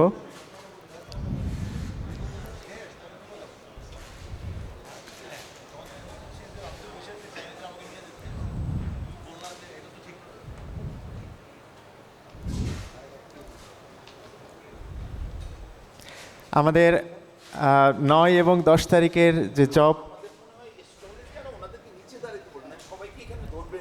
ধরবে না না? আচ্ছা আচ্ছা, বেশি নাই স্যার, হয়ে যাবে সব। হ্যাঁ এই তো চলে আসছে সবাই। হ্যাঁ এই সাইডে একটু আসি। আমরা 9 এবং 10 তারিখের এই 2 দিন ব্যাপী আমাদের ভ্যালুড এমপ্লয়ার যারা আমাদেরকে এই মেলাতে আসলে সৌন্দর্য বর্ধন করেছেন,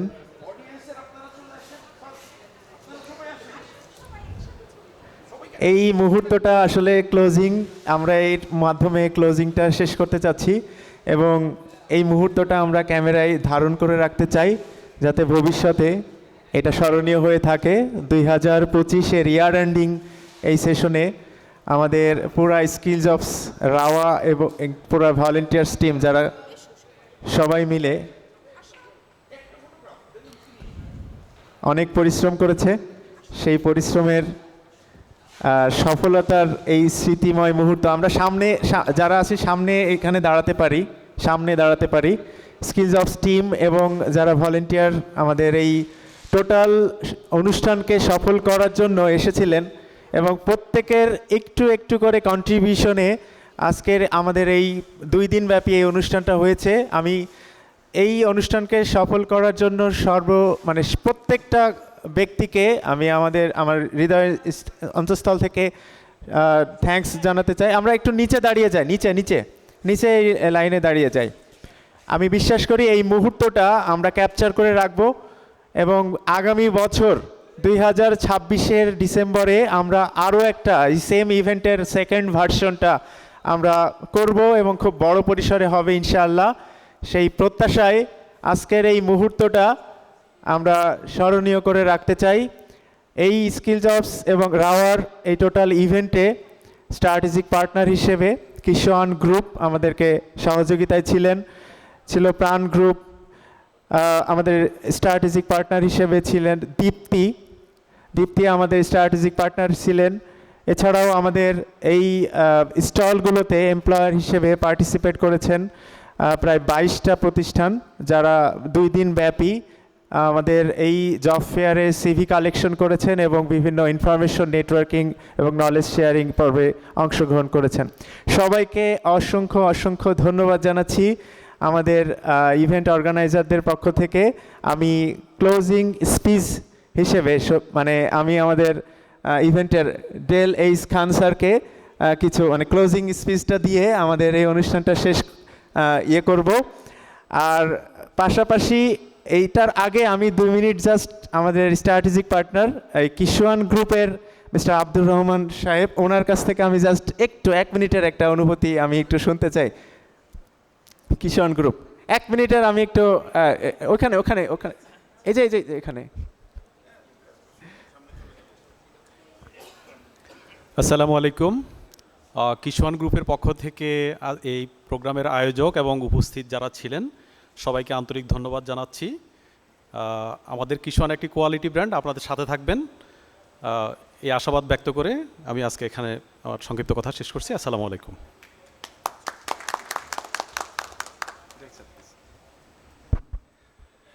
বিসমিল্লাহির রহমানির রহিম। Sir, thank you very much. আপনারা আসছেন স্যার অ্যান্ড আমাদেরকে ভালোবাসা দিয়েছেন, thank you so very much. আমাদের আইডিয়াটা খুব সিম্পল ছিল, সেটা হচ্ছে যে মিলিটারি ফ্র্যাটার্নিটিতে যারা আছে তাদেরকে একটু প্রমোট করা, প্লাস এমপ্লয়ারদের সাথে একটা ব্রিজ ক্রিয়েট করা। ইনশাল্লাহ আমরা এটা করতে পারছি। Rava has announced that next onward প্রতি বছর এখন থেকে এটা হবে এবং এটার কলেবর আরও বাড়বে। সো ইনশাল্লাহ বুক your calendar, next year again in the month of December, maybe in the same dates, but next time holidays include করে একটা উইল ডু ইট অ্যাগেইন। আপনারা কষ্ট করছেন এবং আমাদেরকে ভালোবাসা দিয়েছেন, এই জন্য আমরা আন্তরিকভাবে কৃতজ্ঞ। Thank you so much. আসসালামু আলাইকুম, আল্লাহ হাফেজ।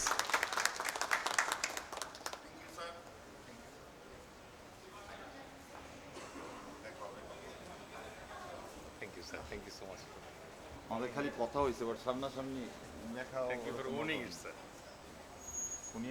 ওনার সাথে কথা সে বললো, আমি বললাম, মধ্যে কোনো পার্থক্য নেই।